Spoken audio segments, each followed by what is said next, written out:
Hi, this is Dr. Amina for another episode of Wise Wednesdays. Today I want to talk about achiever trauma. And it's something I've been increasingly interested in from noticing the links between what happens when people show up for coaching and they're starting to ask themselves questions about their career and maybe feel some burnout and what they're experiencing in organizations or work environments that don't seem very healthy or not healthy for them. And trauma can seem like a big word, but all it means in this context is an unresolved experience, an unresolved emotional experience, and a meaning that was taken on as a result of the experience that is no longer helpful, but continues to function to the detriment of the person. And so achiever trauma is an exacerbation or an intense and extreme version of what an achiever might be. And achievers, as you may or may not know, are known for needing to get things done, from getting a lot of satisfaction and fulfillment, or rather validation from getting things done and ticking off markers of success that they consider success.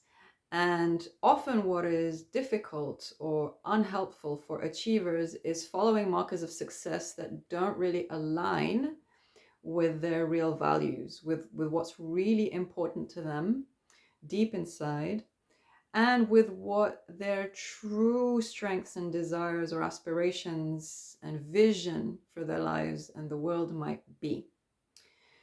So, and you can read a lot about trauma and a lot about some of the traits that are associated with achievers, like perfectionism, but also workaholism. There's a lot of research evidence around the mental and physical impacts, like burnout, of those traits. Now, I want to say the good news is obviously there are ways to address this, to become more conscious, more self-aware, and to start making choices that are more aligned. If you identify with any of what I've said, or it's triggered something for you, then you're on a journey to discover what's right for you and to create or to realize a life that is much more aligned for you. And I'm very excited for you. Today, I just want to share 5 signs that I've noticed. This is based on my observation of working as a coach now for 8 years, more than 8 years. My own experience, I consider myself a recovering achiever for a long time. And from what I understand of psychology and of personal development. So here we go. And, these may or may not resonate with you, or you may recognize it in someone else. And I want this to just be helpful to you in knowing that you're not alone, or that there's something terribly wrong. This is just to be helpful. This is not to pathologize. So, number 1, achiever trauma sign: restlessness. And if you meditate or if you journal or practice any kind of self-awareness, you might notice the sense of restlessness that comes when you're not doing something. And it can feel uncomfortable. And it means that you're more likely to find the next thing to do rather than truly rest and relax. Number 2, needless, wantless vibes.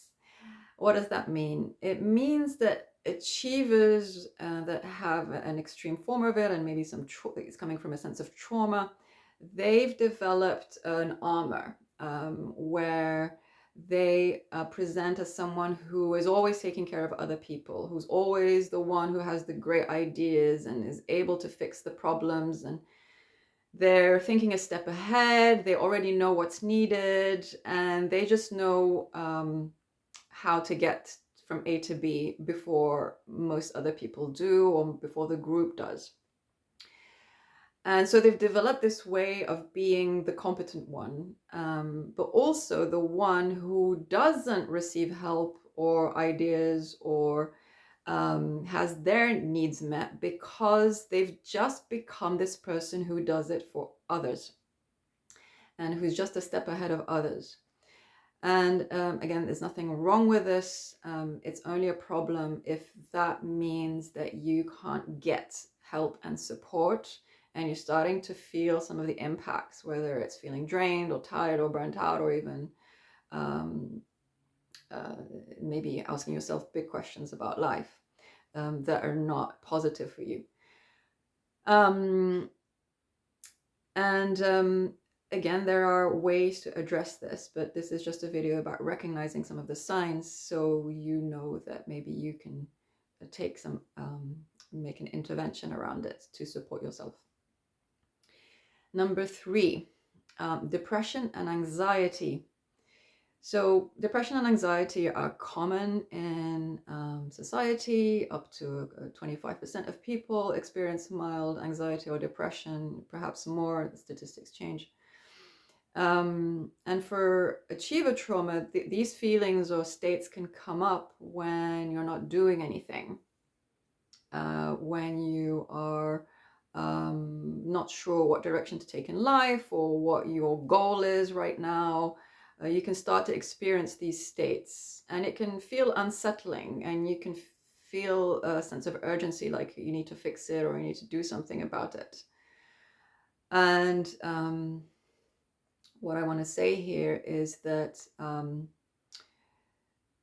if you notice that taking care of yourself, that tuning into your needs, to what you're feeling, to the questions that are important for you, rather than just going to the next challenge or the next project and finding the next goal or the next person to help, if taking care of yourself reduces the feelings of depression and anxiety, then that's a sign that it is about starting to step back from the achiever persona and trying something different in life. Again, I'm not going to go into different interventions or solutions, but if you notice that taking care of yourself makes you feel better, then trust that as a sign. There's nothing wrong with you or with your life necessarily. It's just that you need to tune into yourself a bit more. Sign number 4, pathologizing vulnerability. What's that? So that's how I describe the vulnerability of not knowing.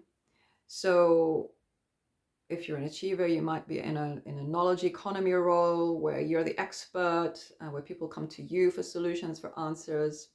And if you come to a point where you don't know either what's needed for a particular situation, we live in a very complex world now, so that's increasingly likely, especially if you're in a leadership role. It's increasingly likely that you don't have the answers immediately, whether it's in your work or for yourself. And there's nothing wrong with that. But for achievers with achiever trauma, they might start to criticize themselves. So if you identify with this, you might notice that you have a very harsh inner critic that comes up, and that starts putting a lot of shoulds on you, that you should know the answer, that you should try harder. And also it's pathologizing you as a human, that there's something wrong with you, and you might feel some shame or guilt for not being able to give the answer or fix the problem. And that, again, is a sign of some level of trauma, because at some point in life, you picked up that it wasn't okay to not know the answers, and that your sense of self-worth or acceptance was dependent on having those answers. And finally, number 5, the yo-yo effect. This is especially applicable if you work in a toxic environment that tries to extract or benefit from your abilities, your skills, your talents at the cost of your well-being. And so you might notice that you flip between periods of extreme activity and efficiency and productivity, and then feeling flat and detached, and maybe procrastinating, and then feeling guilty about the procrastination.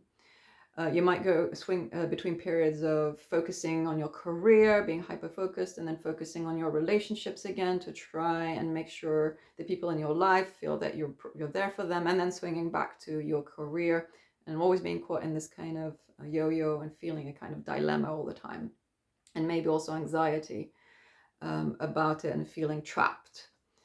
And so everything's looking fine on the outside, but you're in this sense of feeling trapped and trying to find the right way to do it, and going from extreme achievement in one area to the other. I notice I feel a little energized, but also maybe a little anxious describing this, because these are real experiences that people have and don't necessarily talk about. And if you're an achiever, you might take it upon yourself to fix it alone without getting the right help for long enough. And with that, I would like to thank you for your attention. I hope this was useful in some way. Again, it's just about recognizing some of the signs and not feeling like there's something wrong with you or you're alone. Also naming these experiences that are sometimes hard to put your finger on, especially if you're busy all the time or taking care of other people or taking on a lot of responsibility. So feel free to leave me any comments or questions. And in the meantime, I wish you a fulfilling and peaceful week. Bye-bye.